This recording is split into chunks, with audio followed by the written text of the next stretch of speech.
नमस्कार दोस्तों, स्वागत है आप सभी का स्टडी एटिक पे। मैं हूं तुषार पाठक और आज हम पढ़ने वाले हैं medical termination of pregnancy act.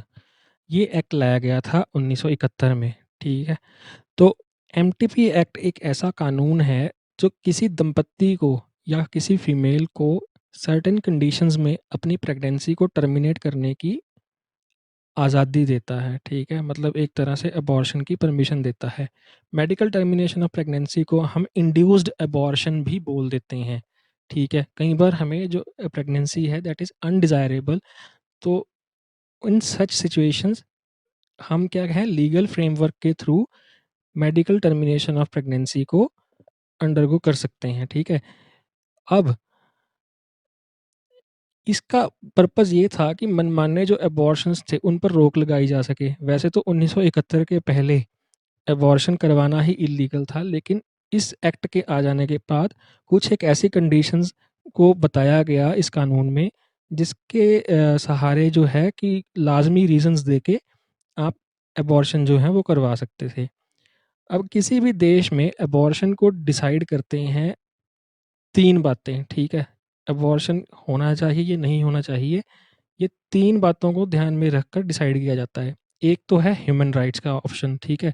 Human rights में हम ये कंसीडर करते हैं कि लीगल और सोशल इश्यूज़ जो होते हैं ना एथिक्स के बेसिस पे, लीगल और सोशल इश्यूज़ एथिक्स के बेसिस पर उनको ध्यान में रखा जाता है।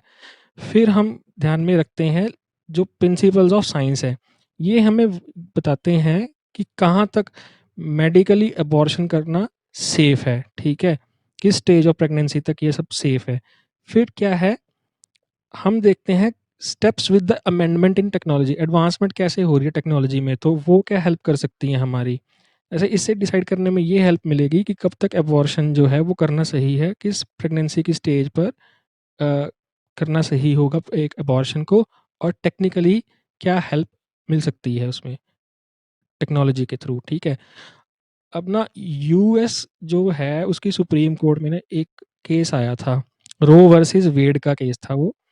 तो इसमें क्या बताया गया था, इसमें अबॉर्शन से रिलेटेड एक लैंडमार्क जजमेंट दी गई। यूनाइटेड स्टेट सुप्रीम कोर्ट ने एक लैंडमार्क जजमेंट दी अबॉर्शन से रिलेटेड। उन्होंने कहा था कि अमेरिका का जो संविधान है वो एक वुमेन को ये अधिकार देता है कि वो अगर अबॉर्शन करवाना चाहे तो ये उसका अपना फैसला है और ये मान्य होगा। इसके साथ-साथ उन्होंने कहा कि अबॉर्शन केवल उस स्टेज तक करना सही है, जब तक बच्चा माँ के गर्भ के बाहर सर्वाइव नहीं कर सकता। मतलब कि अगर होने वाले बच्चे की इतनी ग्रोथ हो चुकी है कि वो गर्भ के बाहर आर्टिफ़िशियल एड्स के सहारे उसके बिना सर्वाइव कर सकता है या जीवित रह सकता है, तो ऐसे केस में अबॉर्शन नहीं करवाया जा सकता। अदरवाइज़ फीमेल का अपना राइट है, it's her body her decision, कि वो चाहे तो अबॉर्शन करवा सकती है। मेडिकली ये जो वायबिलिटी है ना, कि कब तक अबॉर्शन होना चाहिए, हो सकता है मतलब कब तक बच्चा सर्वाइव कर सकता है गर्भ के बाहर, तो ये टाइम एक्चुअली है 24 टू 28 वीक्स, ठीक है? इस समय के बीत जाने के बाद शिशु जो है वो गर्भ के बाहर ज़िंदा रह सकता है, तो ऐसे केस में तो फिर अबॉर्शन करवाना थोड़ा-सा गलत माना जाएगा। और ऐसी बहुत सी रेगुलेशंस हैं जिनको ध्यान में रखना ज़रूरी है एमटीपी करवाते टाइम, ठीक है? मतलब मेडिकल टर्मिनेशन ऑफ प्रेगनेंसी के टाइम बहुत सी रेगुलेशंस हैं जिनको ध्यान में रखना ज़रूरी है। तो 1971 के इस एक्ट में बहुत सी रेगुलेशंस हैं regarding place where MTP can be performed, ठीक है? फिर हु कैन परफॉर्म एमटीपी, ठीक है? Then who can appeal for MTP and what are the conditions that must be fulfilled. पहली रेगुलेशन तो ये है कि जिस फीमेल को अबॉर्शन करवाना है, उसकी एज जो है वो 18 साल से ज़्यादा होनी चाहिए। अदरवाइज़ किसी गार्डियन का, हस्बैंड का या उनके पेरेंट्स का जो है कंसेंट जो है वो रिक्वायर्ड होगा। इसके बाद क्वेश्चन ये आता है कि कौन-सी कंडीशन में एमटीपी करना लीगल है, ठीक है? तो वो कंडीशंस को हम एक-एक करके देख लेते हैं। फर्स्ट कंडीशन तो ये है जो सोशल है। सोशल कंडीशन क्या बोलती है? कहते हैं अगर एक शादीशुदा दंपत्ति म में जो फीमेल है वो प्रेग्नेंट हो जाती है due to the failure of contraceptive, ठीक है? तो ऐसे केस में एमटीपी का जो ऑप्शन है उसको कंसीडर किया जा सकता है। लेकिन एक बात ध्यान में रखिए, यहाँ पे जो फेलियर ऑफ कॉन्ट्रासेप्टिव का क्लॉज़ है, ये सिर्फ मैरिड कपल के लिए बताया गया है 1971 के एक्ट में, ठीक है। नेक्स्ट कंडीशन है यूजेनिक, मतलब आपको ये पता चल जाता है कि जो होने वाला बच्चा है फिजिकली या मेंटली एबनॉर्मल होगा, तो उस केस में भी एमटीपी कैन बी परफॉर्म्ड, ठीक है। नेक्स्ट सिचुएशन क्या है, नेक्स्ट कंडीशन है कि थेराप्यूटिक। अब मान लो इस केस में क्या होगा कि अगर फीमेल की लाइफ को बहुत ज़्यादा रिस्क है कि अगर वो प्रेगनेंसी कंसीव करती है तो उसमें उसकी लाइफ को थ्रेटन है, मतलब एक तरह से लाइफ उसकी रिस्क में है, तब एमटीपी कैन बी परफॉर्म्ड। जो चौथी कंडीशन है दैट इज़ ह्यूमैनिटेरियन ग्राउंड्स। तो ह्यूमैनिटेरियन ग्राउंड्स में उस प्रेगनेंसी को टर्मिनेट करवाया जा सकता है जो कि एक रेप के कारण हुई हो, ठीक है। तो ये 4 कंडीशंस हैं। सोशल, दैट इज़ इसका फर्स्ट लेटर देख लो एस, फिर नेक्स्ट है आपकी यूजेनिक ई, ठीक है, therapeutic T, humanitarian H, SETH, इस तरह से आप याद भी कर सकते हो उसको, ठीक है। एमटीपी एक्ट जो है 1971 में 12 से 20 हफ्ते की जो प्रेगनेंसी है उसको टर्मिनेट करने की बात बताता है, ठीक है। अब ये तो थी सब conditions which are needed for MTP, लेकिन इन सभी कंडीशंस की पुष्टि कौन करता है and who will perform MTP? तो इसमें हम बात करेंगे रजिस्टर्ड मेडिकल प्रैक्टिशनर्स की। पहले तो वो रजिस्टर्ड मेडिकल प्रैक्टिशनर जो हैं वो एमटीपी कर सकते हैं जिनके पास 6 मंथ का गायनी या ऑब्स्टेट्रिक्स में हाउस जॉब का एक्सपीरियंस हो। फिर वो आरएमपी आ जाते हैं जिनके पास 1 साल का एक्सपीरियंस हो गायनी और ऑब्स्टेट्रिक्स का। फिर आते हैं एमडी मतलब डॉक्टर्स ऑफ मेडिसिन या फिर डीजीओ, ठीक है।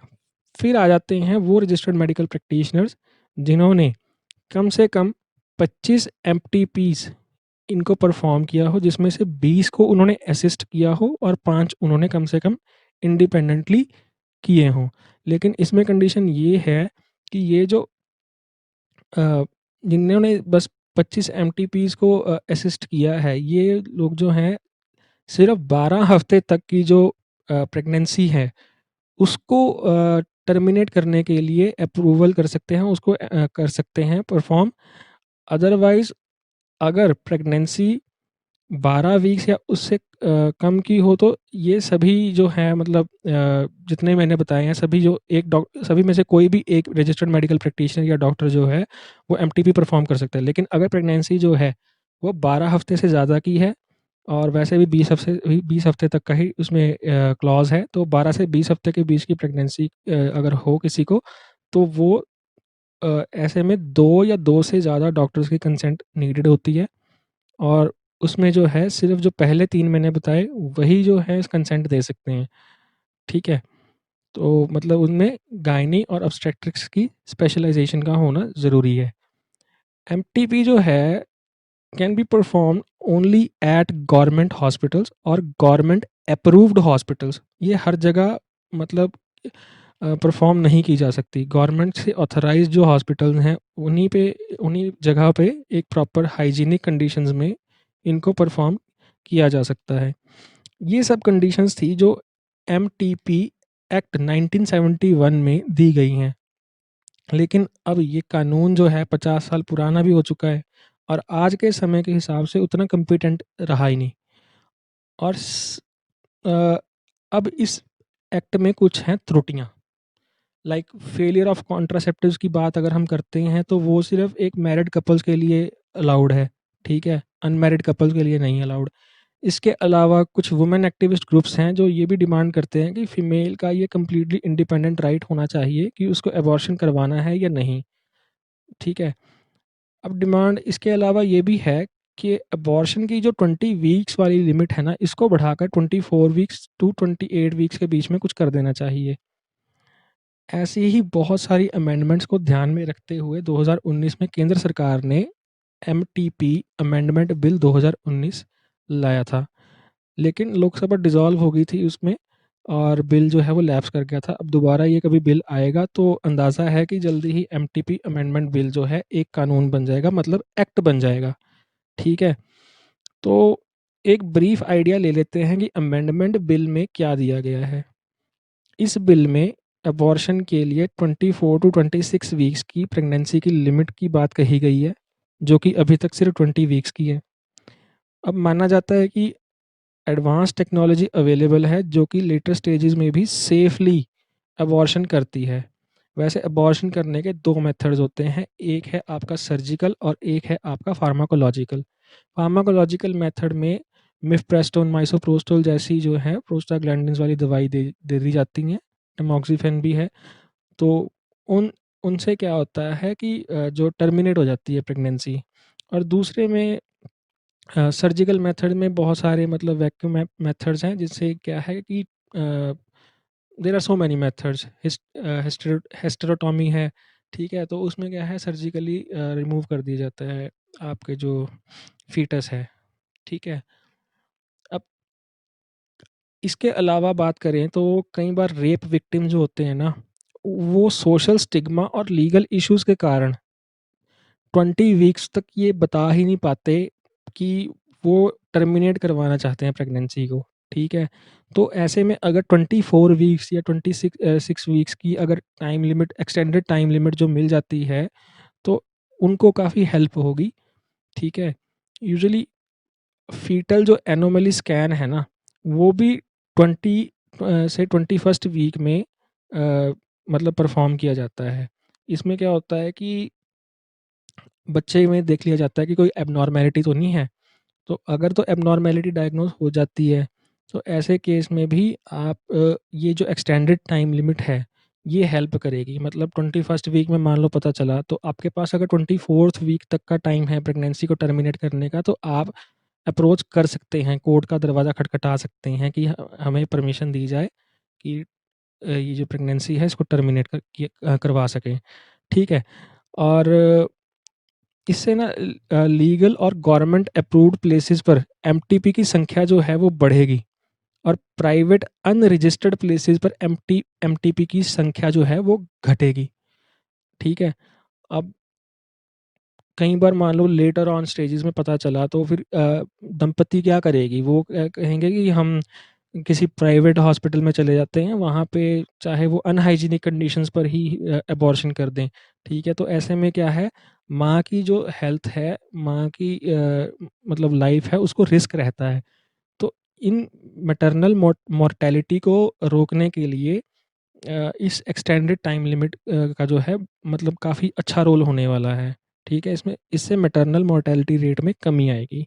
अच्छा, कमेंट्स में बताओ ज़रा कि अभी इंडिया की मैटरनल मोर्टेलिटी रेट क्या है और इन्फेंट मोर्टेलिटी रेट क्या है, ठीक है।